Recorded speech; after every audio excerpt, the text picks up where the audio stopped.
Cette présentation va être rendue disponible à toutes les personnes inscrites, ainsi que rendue disponible sur le site web de l'événement Les cycles supérieurs à l'Université Laval. Donc, on va débuter le tout. Donc, aujourd'hui, vous êtes avec le professeur Frédéric Hubert, qui est professeur au département des sciences géomatiques et aussi directeur des programmes de deuxième et troisième cycle en géomatique, ainsi que moi-même, Sonia Rivet. Je suis responsable de promotion et d'information sur les études. Donc, le déroulement de la présentation. Euh, on va faire une présentation de nos différents programmes au cycle supérieur en géomatique. On va parler aussi des thématiques de recherche qui sont abordées par les professeurs au département des sciences géomatiques. On va parler aussi des projets qui sont actuellement en recrutement et comment trouver les projets qui sont en recrutement présentement. On va parler du financement des études. On va avoir à la fin une période de questions-réponses en direct. Donc, vous pouvez envoyer vos questions dans l'outil discussion de Zoom. Par contre, on va répondre à ces questions-là seulement à la fin de la séance. Les lignes directrices, je vous demanderai de vous limiter, dans le fond, aux questions qui sont plus d'ordre général. Si vous avez des questions par rapport à votre situation particulière, je vous invite à nous contacter à l'adresse que vous voyez affichée, donc info à commercial FFGG pour faculté de foresterie géographie géomatique.ulaval.ca et de vérifier également si la question n'a pas déjà été posée dans le fil de discussion. Donc, sans plus tarder, je vais laisser la parole au professeur Frédéric Hubert qui va nous parler des différents programmes offerts à notre département. Bonjour, merci Sonia. Bonjour tout le monde, merci d'être là pour cette présentation de nos programmes. Donc, je vais commencer avec la maîtrise en sciences géomatiques, géomatique appliquée. Donc, on a deux maîtrises au sein de notre département. Donc, celle qui est géomatique appliquée, c'est une maîtrise professionnelle, celle que je vais présenter. Puis, il y a une maîtrise recherche que je vais présenter après. Donc, cette première maîtrise, elle offre en gros l'opportunité de suivre tout un tas de cours, en gros, un certain nombre de cours, et également d'avoir un projet d'intervention à la fin de cette maîtrise. Donc, on va mettre en œuvre une solution géomatique adaptée à différents domaines d'application. On va jouer dans différents éléments, on va le voir un peu plus loin là, dans les présentations, dans la présentation. Donc, vous allez acquérir de nouvelles connaissances aussi bien méthodologiques que pratiques en lien avec les sciences géomatiques. Vous allez également utiliser des technologies modernes qui vont vous permettre d'acquérir, de gérer la donnée et la restituer dans certains cas. Donc, elle est elle est assez versatile. Là, il y a beaucoup de choses qui peuvent être faites et apprises durant cette maîtrise professionnelle. Donc, comme je l'ai mentionné, c'est une maîtrise avec un projet pratique d'intervention à la fin, qui est en gros l'équivalent d'une session complète, donc 4 mois. Au total, pour la maîtrise, on considère que c'est un 45 crédits qui donne un grade de master science. Euh, il y a un certain nombre de cours qui peuvent être suivis à distance. C'est pas la majorité. Ce n'est pas une maîtrise à distance, on s'entend là. C'est vraiment une maîtrise où il y a du présentiel, mais certains cours sont offerts à distance. Il y a une association qui est faite avec une conseillère ou un conseiller qui est un professeur du département des sciences géomatiques. Cette association est faite au moment où un projet d'intervention est trouvé. C'est une nouvelle procédure qu'on a mise en place cette année. D'ici le moment où on trouve un projet, c'est moi, en tant que directeur des programmes, qui fait le rôle de conseiller, conseillère pour chaque étudiant. Donc, c'est surtout de gérer les cheminements qui peuvent être particuliers dans certains cas, puis des choix de cours. On estime, la durée estimée et validée, on va dire, elle n'est pas juste estimée, là, c'est un cas de session incluant l'été qui est obligatoire. On peut avoir des scolarités préparatoires qui font que ça va rallonger, dans ce cas-là, le nombre de sessions. Donc, par rapport à l'admissibilité, le grade qu'on doit normalement avoir pour pouvoir rentrer ou être admissible, c'est d'un baccalauréat en sciences. Donc, on considère par exemple la géographie, la biologie, foresterie, mathématiques, informatique, etc., ou un diplôme équivalent. La moyenne de cheminement ou de diplomation doit être égale ou supérieure à 3 sur 4,33 ou l'équivalent lorsqu'on vient de l'extérieur du Québec. La scolarité préparatoire, ce que j'ai mentionné juste avant, bah, c'est des cours qu'on va rajouter au programme pour pouvoir préparer les étudiants à suivre le programme et être plus disposés à les réussir. Donc, ça peut être des cours aussi bien sur la base de la géomatique que de l'informatique, des mathématiques ou même de l'intégration au niveau universitaire, là. Donc, des connaissances au niveau de la formation qui est offerte à l'Université Laval.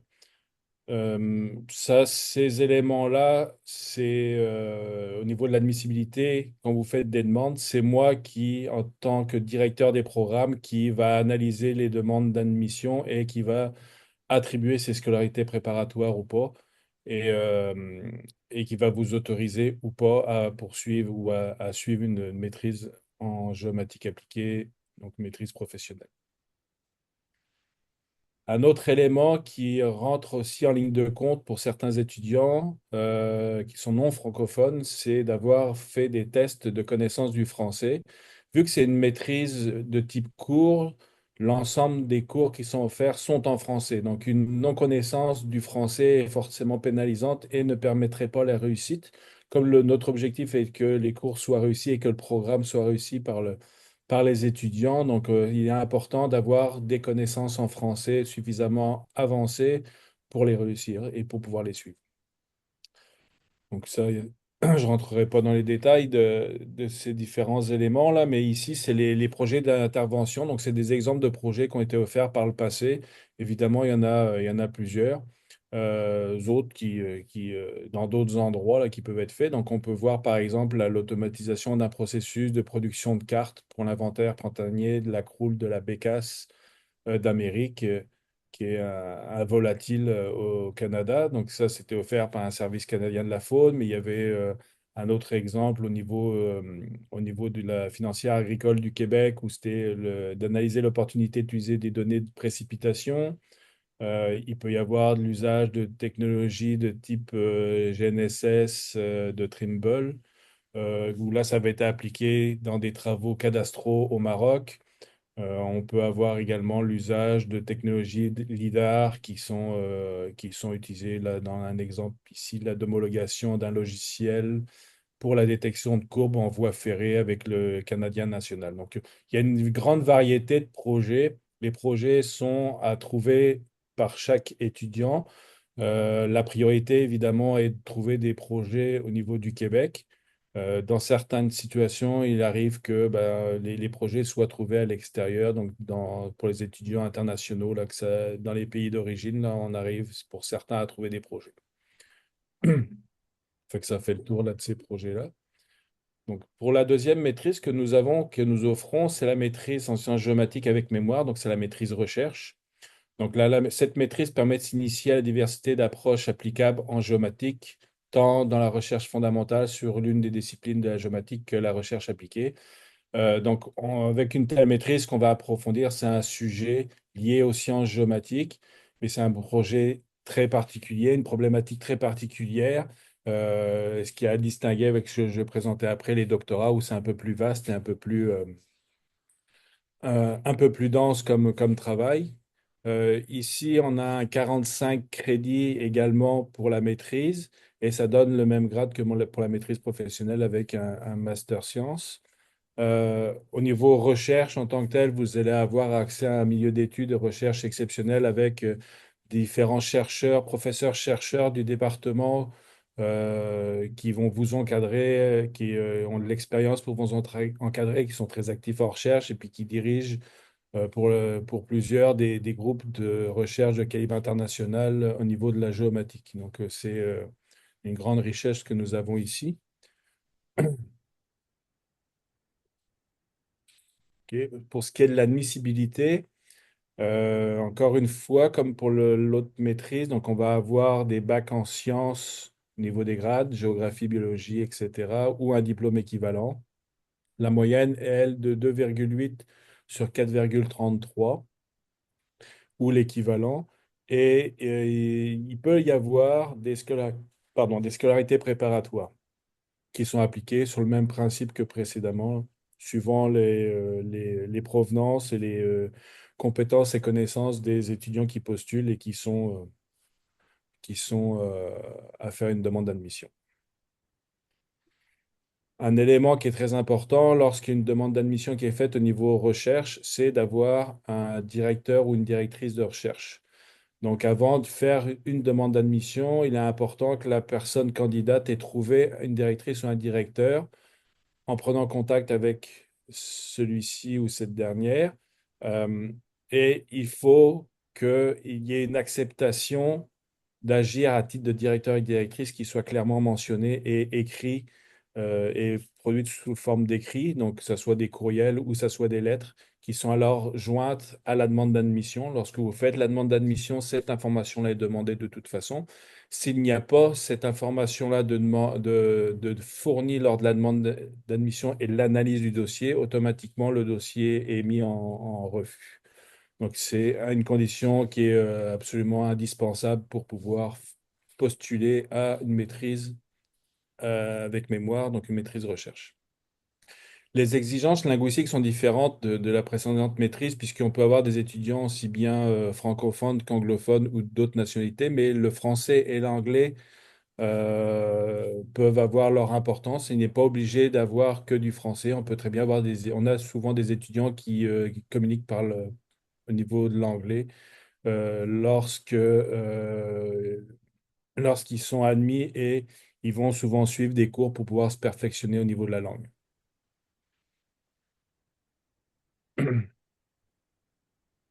OK, Sonia, oui, merci. Donc, comment prendre contact avec un professeur? Euh, dans les cours, pour les étudiants et les étudiantes qui sont déjà sur place, c'est un moyen très efficace pour pouvoir discuter avec les professeurs puis leur demander. On a le site web aussi de la faculté qui dispose de l'ensemble du personnel. Donc là, on peut voir l'ensemble des professeurs qui sont au département et qui peuvent vous encadrer au niveau des maîtrises recherche et également le doctorat là, qui sera présenté après. Donc ça fait partie de ça. Donc, donc, un exemple avec moi-même, donc on peut voir que quand on veut contacter un professeur, on a accès à une fiche descriptive et on a des champs d'expertise qui sont offerts. Donc on peut le voir à gauche. On se base évidemment sur ce champ d'expertise pour contacter le professeur. Si on voit que on n'a pas d'intérêt avec ces champs d'expertise, il n'est pas nécessaire de contacter les professeurs pour leur demander d'avoir un encadrement. On peut vérifier aussi les subventions, encadrements, publications qui sont associées aux professeurs pour voir sur quoi la personne travaille et ainsi pouvoir le contacter puis de savoir quel projet il pourrait proposer. Euh, Puis les unités de recherche aussi qui sont associées là pour pouvoir avoir une thématique. Ici, c'est le centre. La majorité des professeurs du département sont associés au centre de recherche en données intelligence géospatiale, mais il y en a d'autres qui sont associés à d'autres centres en même temps. Ce qui est important, c'est que lorsqu'on contacte un professeur, c'est pas juste de dire je veux être encadré par vous, là, il faut être un peu plus détaillé et être un peu plus précis dans nos attentes. Donc, on demande qu'il y ait un courriel qui soit rédigé de manière personnelle, qui vont expliquer les raisons pour lesquelles vous voulez collaborer avec le professeur en question, qui explique succinctement votre parcours universitaire ainsi que vos intérêts de recherche en lien avec son champ d'expertise. L'idée est vraiment de pouvoir voir si un intérêt peut être provoqué, on va dire, chez le professeur. Donc, il faut essayer vraiment de provoquer cet intérêt en écrivant adéquatement les choses et puis en donnant suffisamment de détails pour que le professeur porte un intérêt à la demande. On demande également à ce qu'il y ait un curriculum vitae qui soit, donc un CV qui soit transmis, que des relevés de notes soient transmis, une lettre de motivation aussi, et une ou deux lettres de recommandation si possible. Ça, c'est des éléments de toute façon qui sont demandés au niveau de l'admission, mais en les envoyant également à un professeur pour attirer son attention, puis pour qu'il puisse consulter votre dossier de la manière la plus appropriée possible et prendre une décision en fonction de votre profil et votre demande. C'est des éléments ils sont indispensables là, pour pouvoir prendre une décision. Donc, il faut toujours les mettre là, sinon les professeurs peuvent ne pas du tout vous répondre, considérant qu'il n'y a pas d'intérêt à vous répondre sans plus d'informations. Donc, être le plus précis possible, c'est vraiment important là. L'autre élément qui peut être d'importance, c'est que les professeurs ne vont pas encadrer nécessairement des projets que vous amenez. vous-même avec vos expériences et tout ça, puis que vous voulez faire réaliser dans le cadre d'un encadrement par un professeur. Ça, c'est pas la première manière de faire. Chez nous, la première manière, c'est vraiment que les professeurs ont des sujets et ont et ou des financements avec des projets associés et ils vont vous encadrer sur ces projets-là et vous faire les offres en fonction de votre profil sur des projets comme ça. Donc, c'est un élément qu'on retrouve assez souvent là, que on fait des demandes avec des projets qu'on veut proposer, mais c'est pas comme ça que ça fonctionne ici. Pour ce qui est du doctorat, donc là, c'est notre troisième cycle en sciences géomatiques. Donc, ça permet d'accroître les connaissances scientifiques en géomatique en concevant des nouvelles méthodes et des technologies de pointe qui visent à améliorer certains aspects de notre domaine. Donc la géomatique est un secteur qui est en constante évolution, ça bouge toujours très vite et on le voit notamment en ce moment avec l'intelligence artificielle. C'est également pareil pour nous et on a plusieurs projets qui sont associés à ça au niveau du département, certains professeurs du département. Donc on a besoin toujours d'être en avant et les doctorats permettent d'aller à ce niveau-là puis d'aller faire des avancées majeur au niveau de ce domaine et de ces nouvelles technologies comme l'intelligence artificielle. Donc, c'est un 90 crédits et ça donne un grade de PhD. L'Université Laval, c'est la seule université au Québec qui offre les trois cycles d'études dans le domaine de la géomatique. Donc, on couvre vraiment le spectre de la géomatique et on a une expertise qui est vraiment très ancienne, là, on va dire. Ça a plus de 100 ans d'expérience dans le développement et l'avancement des connaissances dans son domaine. Pour être admissible au doctorat, donc la personne candidate doit tenir une maîtrise dans un domaine pertinent aux sciences géomatique, géographie, etc., ou un diplôme équivalent. Euh, la personne candidate doit avoir obtenu une moyenne de cheminement de 3 ou 4 sur 4,3 ou l'équivalent. Des scolarités préparatoires peuvent être imposées à l'étudiant suivant son profil. Comme mentionné précédemment, pour la maîtrise recherche, ben, un directeur ou une directrice de recherche doit également être identifié et doit avoir accepté via un écrit d'encadrer l'étudiant, le candidat ou la candidate. Et pour ce qui est des exigences linguistiques, c'est exactement le même élément que précédemment. Donc le français reste quand même l'élément important parce que des cours doivent être suivis en français, quelques cours, là. Mais il peut y avoir des étudiants qui s'expriment en anglais et qu'on peut accepter moyennant le fait qu'ils fassent un certain nombre d'efforts pour apprendre le français, ainsi faciliter leur intégration au niveau du Québec et de l'Université Laval. Euh, le dernier programme que je vais présenter est le microprogramme de deuxième cycle en géomatique. Donc là, on est dans un programme court. Ça s'adresse plus à des professionnels de tous horizons qui veulent connaître davantage la géomatique et pouvoir l'utiliser dans des activités connexes. Donc, c'est un 15 crédits, ce qui est l'équivalent de 5 cours, puis ça donne une attestation d'études de deuxième cycle. Donc, ce microprogramme peut être suivi à distance ou en classe. On a suffisamment de cours pour pouvoir l'offrir à distance, mais il peut y avoir des cours aussi qui sont suivis en classe pour ceux qui le veulent, suivant la matière. Ça permet d'acquérir des notions de géomatique nécessaires à chaque activité professionnelle qui en éprouve le besoin. Ça permet d'acquérir des connaissances sur les principes, méthodes, technologies, etc. de la géomatique et améliorer sa capacité à les utiliser de façon appropriée et de mettre vos connaissances à niveau en vue d'une éventuelle entrée à la maîtrise en sciences géomatiques. Il peut arriver que, suivant les demandes qui sont faites au niveau de la maîtrise professionnelle, que je redirige les étudiants vers le microprogramme en deuxième cycle afin de se mettre à niveau, faire ses preuves avant de pouvoir refaire une demande au niveau de la maîtrise en sciences géomatiques et ainsi donner plus de chances à l'étudiant dans ce contexte-là d'intégrer cette maîtrise. Pour ce qui est de l'admissibilité, donc il faut détenir un bac en sciences ou en sciences appliquées ou en génie pour entrer dans le programme. Il faut avoir une moyenne de 2,67, moyenne de cheminement ou de diplomation de 67 ou l'équivalent. Et encore une fois, la personne non francophone peut être admissible, mais il va falloir faire preuve de connaissance de français avec des exigences qui ont été montrées comme pour la maîtrise professionnelle, parce que les cours sont en français. Donc, il y a pas d'autre moyen de les suivre. Les thématiques de recherche. Donc là, c'est un certain nombre de thématiques de recherche qui sont offertes. Donc, c'est pas du tout exhaustif, là. Il peut y en avoir beaucoup plus, là.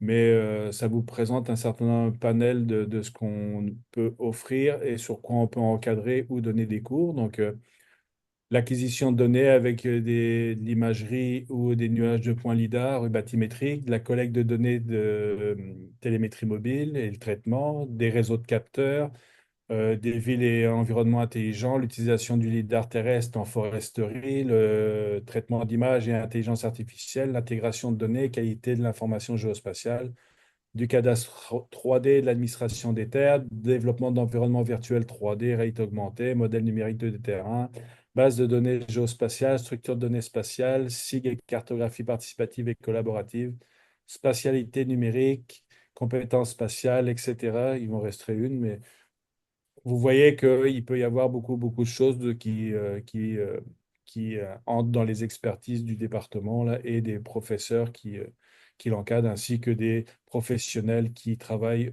avec les professeurs au département. Pour ce qui est des unités de recherche, actuellement, nous avons une chaire de recherche du Canada sur les villes et mobilité intelligente et inclusive et un laboratoire expérientiel de représentation et perception 3D, repère 3D. Donc, on voit la petite maquette en bas à gauche qui représente ce laboratoire-là où des vols de drones et des véhicules autonomes sont intégrés pour pouvoir capter de l'information et également procéder à de la planification et de la navigation dans ces environnements particuliers.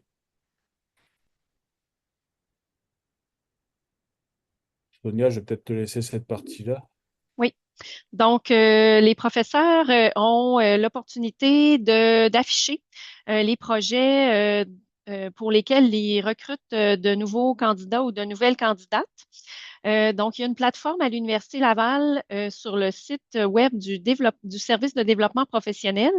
Et sur notre site facultaire, on récupère les informations qui touchent nos différents programmes. Donc, ces projets-là sont en recrutement.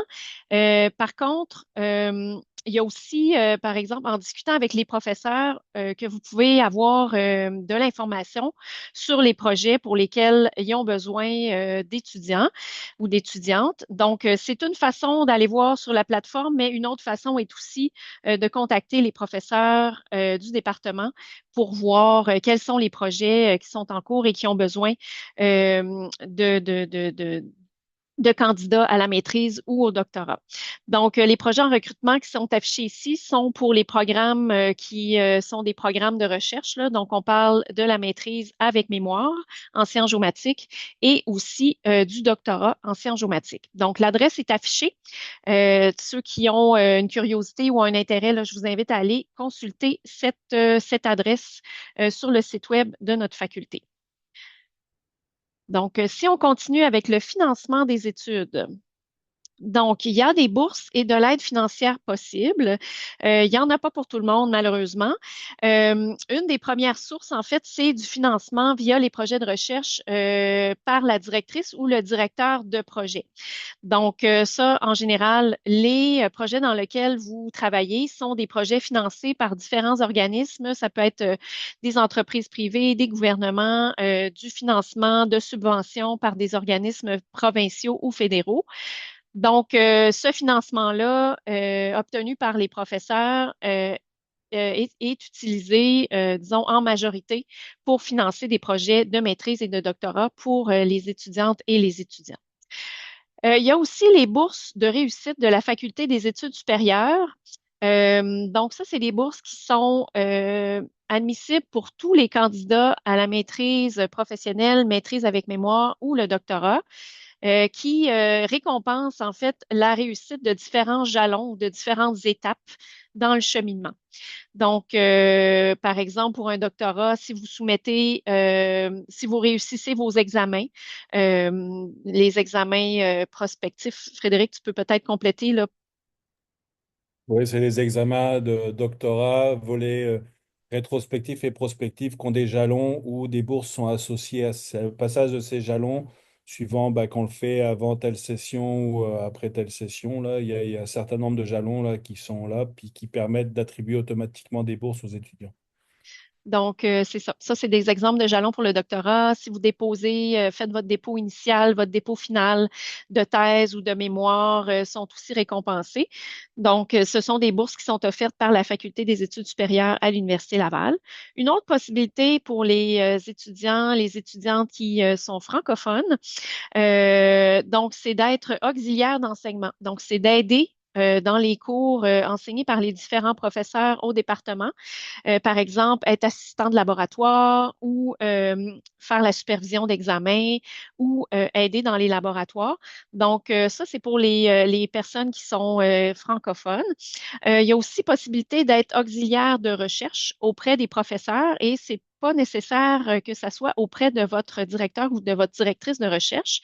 Ça peut être auprès d'un autre professeur du département des sciences géomatiques dans le contexte d'un projet de recherche là, qui pourrait vous intéresser et pour lequel on a besoin de travail là, de la part d'étudiants. Pour les candidates et les candidats de l'international, l'Université Laval offre les bourses citoyennes et citoyens du monde, le volet engagement. On a aussi un volet excellence académique pour lequel la plupart du temps, c'est des bourses automatiques. Donc, on va prendre les meilleures candidates et candidats là, selon les moyennes des études antérieures. Sinon, il y a le volet engagement dans 6 différents domaines, par exemple le développement durable, le sport, l'aspect social. Donc, des bourses qui récompensent pas nécessairement l'excellence académique, mais qui vont récompenser l'implication dans différents domaines. On a aussi des bourses d'exemption des droits de scolarité supplémentaires. Pour les candidats au doctorat, c'est automatique. Donc, aussitôt que vous êtes admis dans un programme de doctorat à l'Université Laval, vous avez cette exemption des droits de scolarité supplémentaires-là et vous payez des frais équivalents à ceux des candidats canadiens. Pour les candidats qui viennent et les candidates qui viennent du Québec, on a aussi ce qu'on appelle les bourses de leadership et d'engagement, qui ont les mêmes 6 volets que les bourses citoyennes et citoyens du monde, volet engagement. Donc, 6 volets dans lesquels vous pouvez avoir une implication qui se démarque et vous pouvez être récompensé par ces bourses-là. Pour avoir de l'information sur les bourses disponibles, vous pouvez consulter le site web du Bureau des bourses et de l'aide financière de l'Université Laval, donc qui répertorie toutes les bourses disponibles à l'Université Laval, donc bbaf.ulaval.ca. Il y a aussi des bourses qui sont offertes par la faculté au niveau des bourses d'admission, entre autres, mais aussi plusieurs bourses sont offertes tout au long du cheminement des différents programmes offertes par nos partenaires à la faculté. Donc, vous pouvez avoir de l'information aussi sur l'adresse indiquée dans le bas de la diapositive. Donc, on va arrêter le partage de l'écran et on va ouvrir la période de questions. Donc, je pense qu'il y a peut-être déjà des questions dans le fil de discussion. Donc, une question en lien avec le microprogramme. Quel est l'avantage par rapport au certificat en géomatique? Donc, Frédéric, je te laisserai peut-être répondre à cette question-là. Donc, l'avantage de faire le microprogramme par rapport à aller faire le certificat en géomatique. Ça donne un diplôme de deuxième cycle, je dirais, c'est le principal avantage. Les cours, on va retrouver peut-être plus de cours au niveau du certificat. Là. Je suis sûr que je regarde pas trop le certificat vu que c'est pas moi qui le gère. Là. Puis ça permet aussi d'ouvrir la porte pour des études comme une maîtrise directement, parce que les cours qu'on suit dans un microprogramme peuvent être en partie, parce qu'il y a à part un cours, normalement les autres pourraient être reconnus dans la maîtrise professionnelle. Donc, ça a un plus-value qui est quand même très important là, si on veut poursuivre des études. Là. Donc, le Oui, certificat d'origine s'adresse plus aussi à des personnes qui n'ont pas, qui ont pas de bac, là, de niveau bac. Là. Donc, Sonia? J'ajouterais peut-être un petit complément aussi. Dans le microprogramme, ce ne sont que des cours de géomatique. Donc, si vous allez voir la description des cours sur le site web de l'Université Laval, le sigle pour les cours de géomatique, c'est GMT, avec un tiret et un numéro de code pour le cours. Donc, le microprogramme, ce ne sont que des cours en géomatique, tandis que le certificat, vous avez des cours en géomatique, mais vous avez aussi des cours dans différents autres domaines. Donc, par exemple, en informatique, en développement durable, en géographie, en foresterie. Donc, c'est vraiment selon le besoin, je dirais. Le certificat va vous amener une connaissance de la géomatique, oui, mais peut être plus large aussi. Tandis que le microprogramme, ça vous permet vraiment de vous concentrer sur les cours de géomatique. Donc, vous allez chercher des choses que vous avez besoin et que vous avez vraiment, disons, un intérêt euh, pour l'apprentissage ou pour les besoins de votre emploi ou pour les besoins d'une réorientation de carrière. Et un autre élément, c'est que le certificat est à 30 crédits, donc c'est deux fois le nombre de cours qui est à suivre par rapport à au microprogramme. Donc c'est pas totalement comparable pour l'ensemble des cours aussi qu'il y a à voir là. Donc c'est à prendre en considération. Donc, une autre question, comment la scolarité préparatoire est déterminée? Est-ce que c'est en fonction des études antérieures? Ça, c'est un premier volet de questions. Le deuxième volet, c'est si j'ai un diplôme de baccalauréat de l'étranger avec une reconnaissance d'équivalence du MIFI, là, ici au Québec, en arpentage géodésie, est-il valable comme document d'admission? Pour le premier point, c'est moi qui décide de quelle scolarité préparatoire, à titre de directeur là, des programmes, quelle scolarité préparatoire doit être donnée ou pas à l'étudiant candidat. C'est basé sur l'ensemble des documents qui sont fournis, c'est-à-dire que j'ai accès, vous devez transmettre en gros lors d'une admission une lettre de motivation, un curriculum vitae et l'ensemble des résultats qui ont été obtenus au niveau universitaire. Donc, basé sur tous ces éléments-là, là, que je prends une décision et que je vais attribuer ou pas des scolarités préparatoires. Pour ce qui est du deuxième point, ça, je suis moins au courant du MIFI, là. Ben, en Euh, fait, c'est l'organisme qui fait les équivalences de diplômes. Euh, S'il y a une équivalence de diplôme au niveau d'un bac en sciences géomatiques avec de l'arpentage, ça permet de toute façon de rentrer au niveau d'une maîtrise. Si on a une demande au niveau de la maîtrise, là, ne dit pas qu'il n'y aura pas de scolarité préparatoire. Là. Ça va toujours dépendre des résultats obtenus. Là. Quand je mentionnais tout à l'heure les scolarités préparatoires, c'est-à-dire que quelqu'un peut très bien avoir réussi ses scolarités, mais que il y a certaines faiblesses dans ses relevés de notes, comme par exemple les mathématiques, ce qui arrive assez souvent, là. À ce moment-là, les scolarités préparatoires vont venir de manière plus ou moins automatique là, pour pouvoir essayer de colmater un peu ce petit problème-là là, pour pouvoir ensuite suivre les études de manière plus appropriée. Donc, ça peut arriver qu'il y ait quand même des scolarités préparatoires, mais pour ce qui est de l'équivalence sur le papier, je ne vois pas de problème à ce que quelqu'un qui est avec un bac, équivalent bac en sciences géomatiques, là, avec l'arpentage, puis soit admissible. Donc, troisième volet de cette question-là, je vais pouvoir répondre. La maîtrise en sciences appliquées donne-t-elle accès à la profession d'arpenteur géomètre? La réponse est non. Le seul programme au Québec qui donne accès à l'Ordre des arpenteurs géomètres, c'est le baccalauréat en sciences géomatiques qui est offert aussi au département des sciences géomatiques, qui est un programme de premier cycle. Par contre, si vous avez une formation équivalente au bac en sciences géomatiques à l'extérieur du Québec ou du Canada, vous pouvez faire une démarche auprès de l'Ordre des arpenteurs géomètres pour faire reconnaître votre diplôme.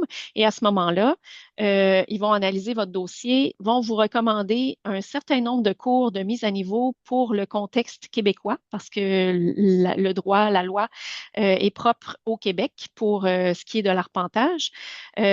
Donc, si vous avez une formation équivalente à l'extérieur, vous pouvez faire cette démarche-là à l'Ordre des arpenteurs géomètres.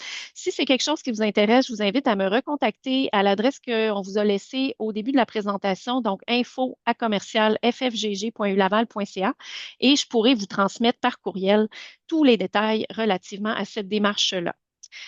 Autre question. Étant donné que le master en sciences appliquées est un programme en présentiel, mais qu'il existe des cours à distance, est-il possible de suivre d'abord les cours à distance et ensuite les cours en présentiel?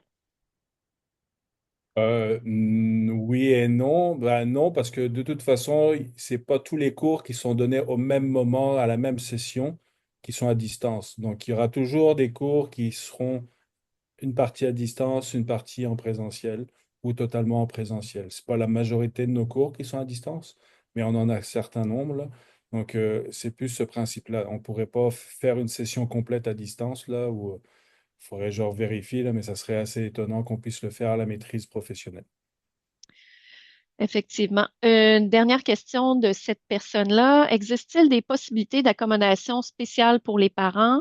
Oui, ça, je peux répondre. En fait, on a un statut à l'Université Laval qui est un statut d'étudiant parent qui vous donne certains privilèges. Là, en fait, vous pouvez un peu réduire la quantité de crédits auxquels vous êtes inscrit à l'intérieur d'une session pour être considéré comme à temps plein.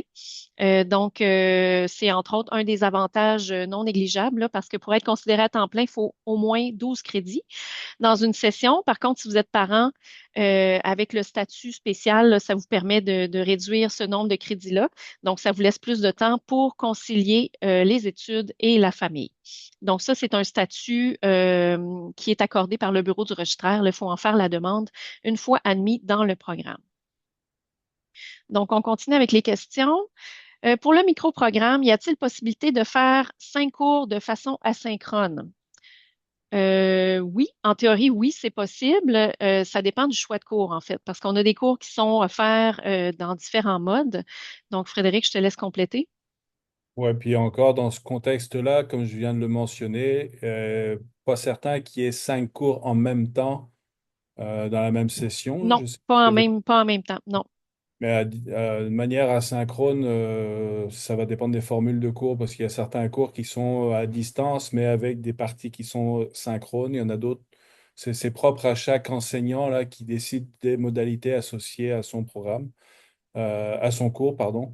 Nous, par rapport au programme, on offre la possibilité de suivre un certain nombre de cours à distance pour qu'ils puissent être suivis à distance, mais c'est pas la majorité, non, c'est pas la majorité.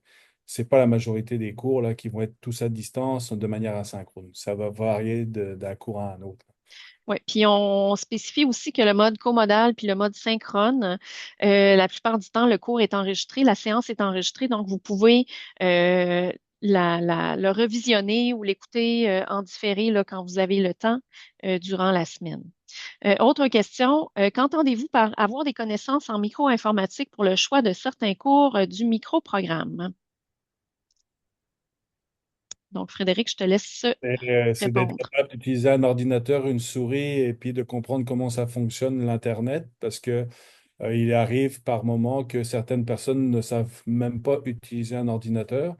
Donc, l'idée est vraiment de, bah, c'est pas l'idée là, la micro-informatique est associée à ça, là, d'avoir des connaissances minimales, d'utiliser comme on est en train de le faire en ce moment, de se connecter du Teams et puis ou du Zoom et puis de pouvoir interagir avec les outils actuels là, qu'on a au niveau de l'informatique. Donc, c'est pas des connaissances liées à la programmation, des choses comme ça, c'est vraiment de l'usage quotidien de vos outils, d'ouvrir des boîtes courriel, de lire des courriels, de cliquer, d'utiliser des souris. En tout cas, c'est vraiment associé à ça.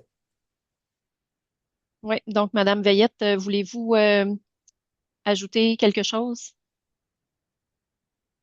Ça vous convient comme réponse? Ah, merci, ça me convient. Parfait, merci. Donc, une autre question. Les étudiants, pour les candidats de l'international, quelles sont les procédures pour l'inscription au doctorat? Donc, on va mentionner que pour venir étudier à l'Université Laval, ça se fait en deux temps. Premièrement, une demande d'admission.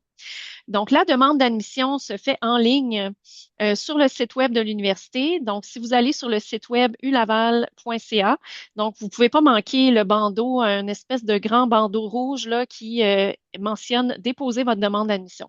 Donc, premièrement, vous allez en ligne pour le dépôt de votre demande d'admission et c'est un processus guidé. Dans le fond, vous allez remplir différents formulaires dans la demande d'admission, tout ça en ligne et on va vous demander différents documents pour le doctorat, entre autres, les relevés de notes et les diplômes de vos études antérieures qui vous donnent, dans le fond, une admissibilité au doctorat. Donc, ça va permettre de voir que, effectivement, vous avez complété une maîtrise et que vous avez la moyenne nécessaire et que vous avez les bases nécessaires aussi. Dans le cas échéant, vous allez peut-être avoir une scolarité préparatoire à compléter. Ensuite, vous avez aussi un curriculum vitae, une lettre de motivation, une lettre d'acceptation de la directrice ou du directeur à déposer aussi dans la demande d'admission et trois rapports d'appréciation. Les rapports d'appréciation, c'est un peu comme une lettre de recommandation, mais le formulaire, en fait, il y a un formulaire sur le site web de l'Université Laval là, que vos répondants, que ça peut être un ancien employeur, un ancien professeur, remplissent et transmettent au bureau du registraire pour appuyer votre candidature. Ensuite, une fois que vous êtes admis dans le programme, donc avec tous ces documents-là, les gens du registraire, les gens au niveau de la gestion des études à la faculté, dont professeur Hubert, là, qui est directeur des programmes de deuxième, troisième cycle, vont analyser ça, vont émettre une recommandation d'admission ou non. Donc, si vous êtes admis, vous allez être invité à vous inscrire à vos cours en fonction du cheminement qui va être discuté avec votre directeur ou votre directrice de programme. Donc, c'est vraiment une fois que vous êtes admis dans le programme de doctorat, ça fonctionne de la même façon à la maîtrise, même avec mémoire, même façon dans tous les programmes. En fait, vous êtes admis et ensuite, vous faites l'inscription à vos différents cours, aux différentes activités d'apprentissage. Donc, on continue avec les questions.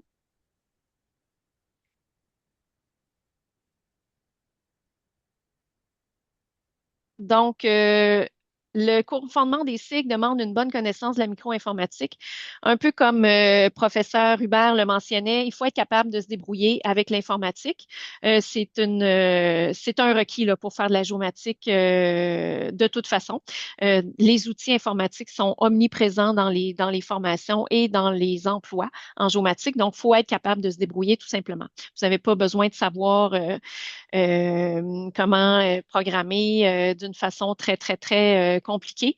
Vous allez apprendre, dans le fond, les rudiments de programmation nécessaires aux différents cours à l'intérieur des différents cours. Mais il faut être capable de fonctionner avec un ordinateur là, sans aucun doute. Euh, donc, une autre question. J'ai une formation universitaire de géographie Master 1. Ne disposant pas de la note exigée. Puis-je toujours intégrer le programme de maîtrise? Donc, Frédéric, je te laisse répondre. Pour intégrer le programme de maîtrise, on se base dans un premier temps sur le niveau licence, donc avant le master. Donc le résultat de master n'est pas forcément considéré. Par contre, comme c'est une évaluation qui est fournie, je vais quand même l'analyser puis regarder pourquoi il y a des résultats qui peuvent être moins bons, là. Mais si au niveau de la licence, les résultats permettent d'être acceptés, c'est quand même un élément important. C'est le premier élément qu'on va considérer, que je vais considérer quand je vais analyser les relevés de notes. Alors évidemment, je ne me base pas que sur les relevés de notes, là, comme je vous l'ai déjà dit, là. Des éléments qui sont très importants, c'est la lettre de motivation et le curriculum vitae, là, pour ce qui est des maîtrises professionnelles.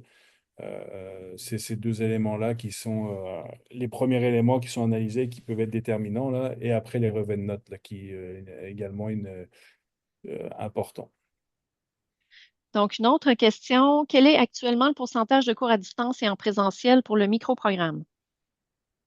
Comme je l'ai dit tout à l'heure, ça, je ne le sais pas, je ne connais pas les Non, chiffres. ben en fait, c'est une majorité là, qui est Variable. offerte à distance parce que c'est un programme qui est offert à distance.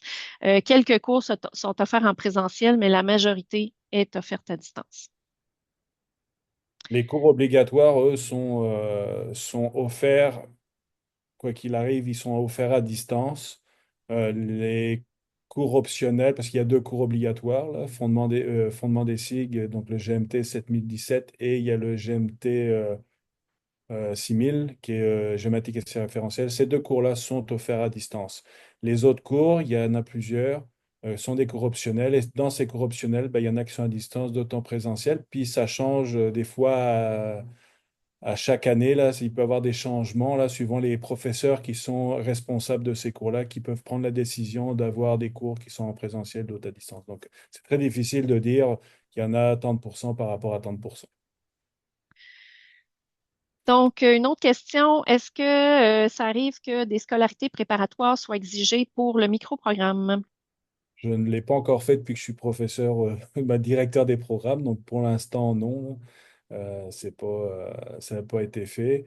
Euh, Même si des fois, certains étudiants ont des bacs qui s'éloignent un petit peu des sciences, là. Des fois, je laisse une chance suivant les CV que j'ai, là.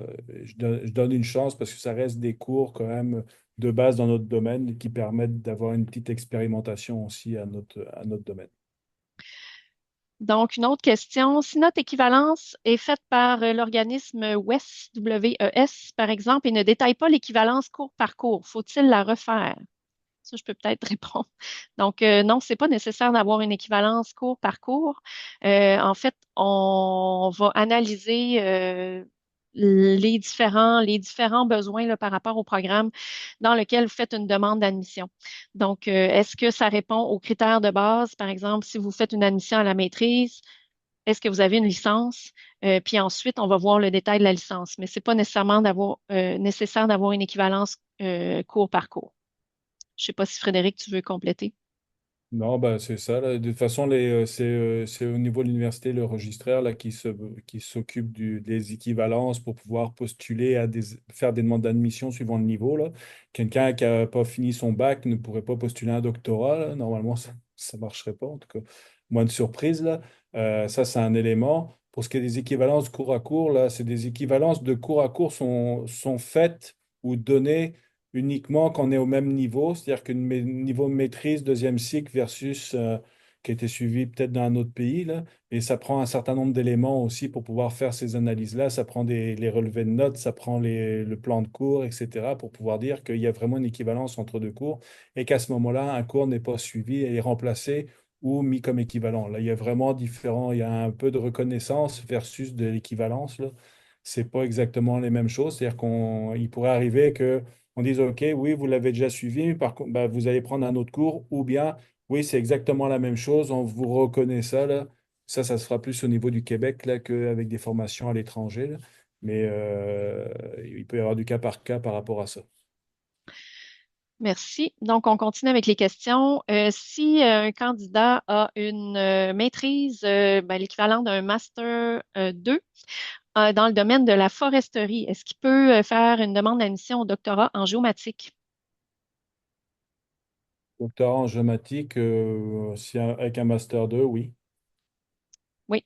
Et dans le fond, il y a plusieurs professeurs au département qui travaillent dans le domaine de la géomatique forestière. Donc, Oui, ça peut être très intéressant pour vous. oui. Euh,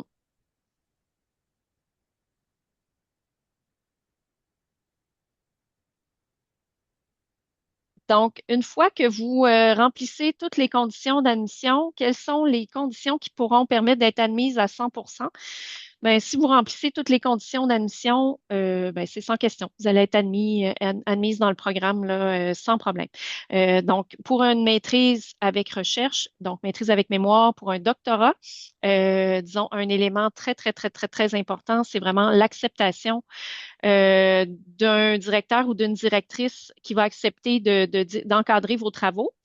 Sinon, si vous remplissez les conditions telles que mentionnées sur le site web de l'Université Laval pour chacun des programmes, ben, il y aura pas d'enjeu. Frédéric, je ne sais pas. Je vais mettre un petit bémol parce que c'est pas automatique. Effectivement, un professeur peut très bien donner son accord. Ça arrive par contre à certaines reprises, c'est même arrivé très récemment, que les professeurs n'ont pas en main les relevés de notes. Moi, je les avais en main. En ayant les relevés de notes, lorsqu'on fait une demande au niveau recherche, là, on parle de la recherche, là, on ne parle pas du tout de la maîtrise professionnelle ni du micro-programme, là. On est dans la maîtrise recherche et doctorat recherche. Il est arrivé que je dise que l'étudiant n'avait pas les compétences ou en tout cas le niveau nécessaire pour pouvoir intégrer le programme demandé et à ce moment-là que je refusais l'admission, sauf si le directeur me revenait avec des raisons suffisantes pour que j'inverse ma décision. Donc, il faut faire très attention. C'est pas parce que le directeur vous accepte que c'est automatique. Directeur de recherche, c'est moi qui prends la décision finale et que c'est moi qui va rediscuter si je vois qu'il y a un problème, qui va rediscuter avec le directeur pour valider sa décision une fois pour toutes. Et ça peut arriver que ça soit pas du 100% et que ça soit un non.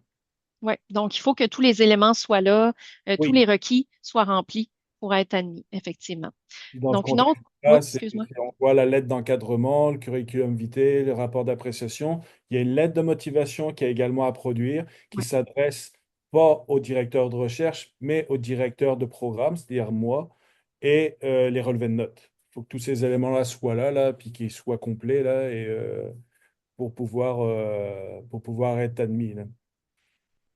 C'est pas, parce que j'ai eu le cas il y a très récemment, là, il y a quelques semaines, là, où en fin de compte, la personne n'avait fait pratiquement rien au niveau de son CV, pratiquement rien au niveau de sa lettre de motivation, ce qui m'a fait reculer, de faire inverser une demande là, d'acceptation par un professeur. J'étais lui dire, bah, c'est ça que j'ai reçu, donc moi, je ne peux pas l'accepter.